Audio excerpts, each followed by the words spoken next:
संघ लोकांनी का समजून घ्यावा, या दोन प्रश्नांची उत्तर आम्हाला तुमच्याकडे अभिप्रेत आहेत. 1984 सालापासून 1991-92 पर्यंत राम जन्मभूमीचा जो टप्पा आहे, शिलान्यासाच्या तयारीपासून बाबरी च्या विवादित इमारतीचा जो पाडाव झालाय तिथपर्यंत ह्यावर 7 लेख आहेत.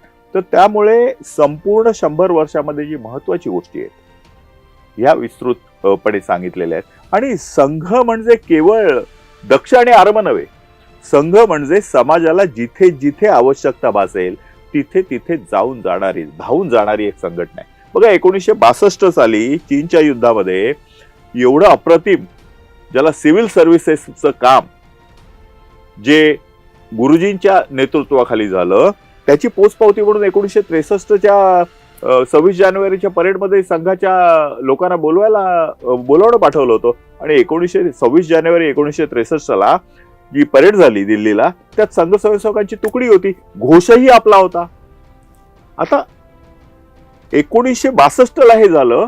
1965 ज्या खूप कमी अराजकीय लोकांचा सल्ला शास्त्रीजींनी घेतला, त्यात गुरुजी एक होते.